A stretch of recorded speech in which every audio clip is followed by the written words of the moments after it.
مجھے کوئی دیکھ رہا ہے. میرا خوف جس کے دل میں پیدا ہو جائے, خالق فرماتا ہے کہ میرا خوف جس کے دل میں پیدا ہو جائے, اسی خوف کے صدقے میں اس کی خطاؤں کو معاف فرماتا. تو جو انداز مالک سے مانگنے کا, ایک اور بھی چھوٹا سا ایک جو چھوٹی سی التجا کی ریکویسٹ کا ایک طریقہ, آپ نے دیکھا ہوگا بعض کا ہمارے گھر کے اندر کوئی بچہ, ہمارا بیٹا, ہمارا بھائی کوئی غلطی کر بیٹھتا ہے اور ماں کو اس غلطی کا پتہ چل جاتا ہے, اور غلطی بھی معاف کرنے والی نہیں ہوتی, غلطی بھی معاف کرنے والی نہیں ہوتی. ماں اس کو کہتی میں نے تجھے چھوڑنا نہیں ہے, میں نے تیری ٹانگیں توڑ دینی ہے, میں نے تیرا یہ حل کر دینا ہے. نہ کبھی ماں ٹانگ توڑتی ہے, نہ کسی نے توڑتے دیکھا ہے. ماں کو ٹانگیں جوڑتے دیکھا ہوگا, ٹوٹی ہوئی ٹانگیں جوڑتے دیکھا ہوگا کبھی آپ نے توڑتے ہوئے, لیکن انداز یہی ہوتا ہے. اچھا وہ غلطی ماں درگزر کر جاتی ہے, دوبارہ کیا ہوتا ہے, دوبارہ غلطی وہ بچہ کر لیتا ہے.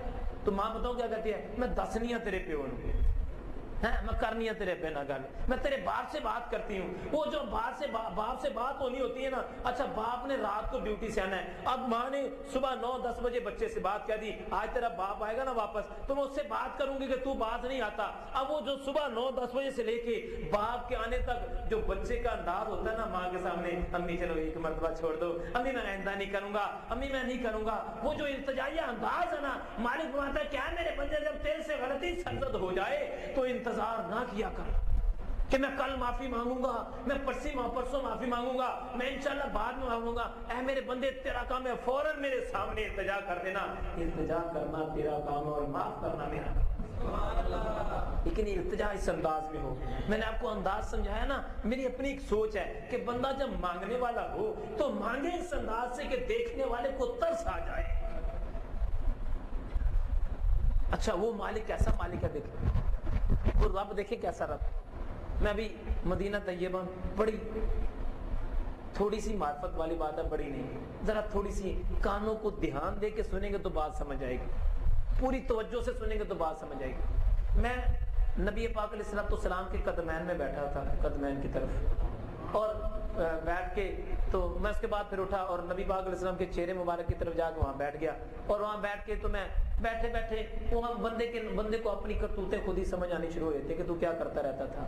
اب مجھے وہ اپنی کرتوتیں دیکھ کر مجھے رونا آ رہا تھا. تو روتے روتے میرے اندر ایک چیز احساس ہوا کہ یار دیکھو اللہ پاک کے رب ہونے کی بے شمار دلیلیں, انسان کو بنایا اس سے بڑی دلیل کیا ہے, سورج چاند ستارے کائنات کی بے شمار سے ساری کائنات بنائی اللہ پاک کے رب ہونے کی دلیل ہے ساری.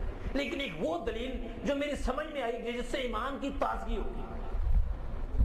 جب بیٹھے بیٹھے میں اپنے نامہ اعمال کو دیکھ رہا تھا, اتنے گندے نامہ اعمال, اتنی برائیاں, ساری زندگی گناہوں کی دلدل میں, کبھی سوچا ہی نہیں کہ توبہ بھی کرنی ہے, کبھی احساس ہی نہیں ہوا کہ ہم نے بھی یہ برا عمل چھوڑنا ہے.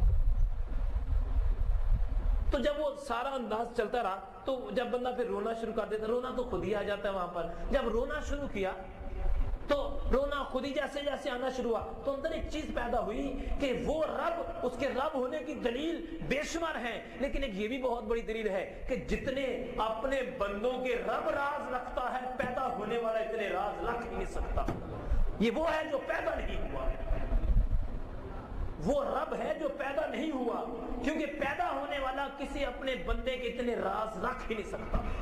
جس کی 20 سالہ زندگی اس کے بھی راز رکھے ہوئے ہیں, 40 سالہ 50 سالہ 60 سالہ 70 سالہ 100 سالہ, ساری روح زمین کے تمام تر انسانوں کے راز پر راز رکھتا چلا جاتا ہے, کسی کے راز کو کھولتا. کیسا رب ہے وہ. بلکہ اس اور دیکھیں کیسی پیاری سی دلیل ہے کہ اس کے سامنے بت پرستی ہوتی ہے پھر بھی کچھ نہیں کہتا اس کو. پیدا ہونے والا یہ نہیں کر سکتا, اس کے سامنے اس کی نافرمانی ہوتی ہے پھر بھی کچھ نہیں کہتا, اس کے سامنے اس کی حکم ادھوری ہوتی ہے پھر بھی کچھ نہیں کہتا. پھر کرتا کیا ہے, اپنے بندے کے عیبوں پر پردہ ڈالتا ہے. اچھا میں نے بات لفظ کہا ہے اپنے بندے کی, مسلمان کی بات نہیں ہو رہی بابا جی. اگر ایسی بات ہوتی نا تو مسلمانوں کے عیبوں پر پردے ڈالتا اور کافروں کے عیبوں کو کھولتا چلا جاتا. سوچو تو صحیح ذرا, کیا وہ کافر گناہ نہیں کرتے, کیا وہ برائیاں نہیں کرتے, کیا وہ برے فعل نہیں کرتے؟ مالک کی شان بے نیازی دیکھیں, ان کے بھی پردے ڈالتا چلا جاتا ہے نا بے نیاز وہ. اور کوئی پیدا ہونے والا جو کائنات کے اندر جو پیدا ہوا ہے وہ اتنے راز رکھ سکتا ہی نہیں. یہ وہ رب ہے جو پیدا نہیں ہوا, جس نے سبھی کو پیدا کیا ہے. یہ وہ رب ہے جس نے اتنے راز رکھے ہیں سارے بندوں کے.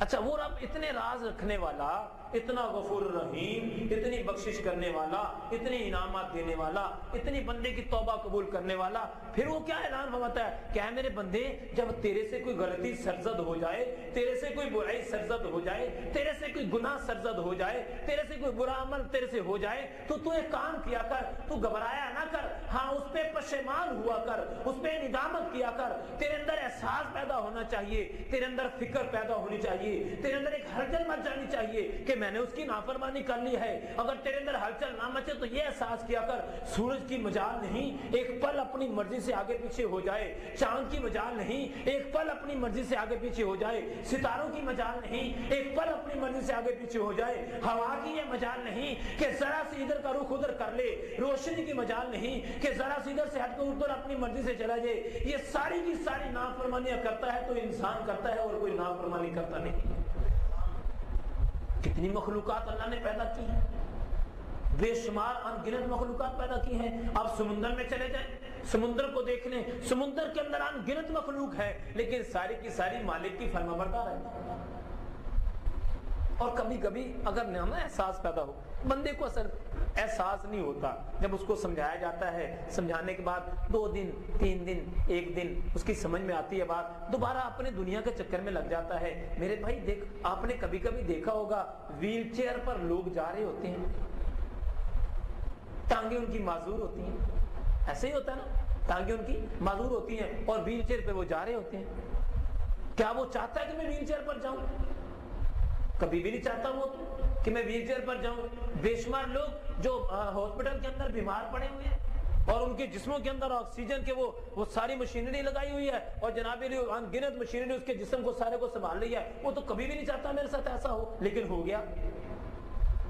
جو ویل چیئر پہ جانے والا کبھی بھی نہیں چاہتا میں ویل چیئر پہ ایسے جاؤں, لیکن ہو گیا. آپ نے بے شمار مرتبہ دیکھا ہوگا سڑک کے کنارے کنارے ایک بندہ اپنے ہاتھ میں سٹک رکھی ہوتی ہے اور کنارے کو سٹک سے چیک کرتا کرتا کرتا پیدل چلتا جا رہا ہوتا ہے. پتہ چلتا ہے کہ اس کی آنکھوں کی بینائی نہیں ہے. وہ تو نہیں چاہتا کہ میری بینائی خراب ہو جائے, وہ تو کبھی بھی نہیں چاہتا کہ میری بینائی ایسے ہو, کبھی بھی نہیں چاہتا کہ میں سٹک کے سہارے سے چلتا چلتا چلا جاؤں. وہ بھی ایسے چاہتا ہے جیسے نیار آپ چاہتے ہیں. وہ کبھی نہیں چاہتا کہ میری آنکھوں کی بینائی ختم ہو جائے, لیکن وہ ختم ہو گئی.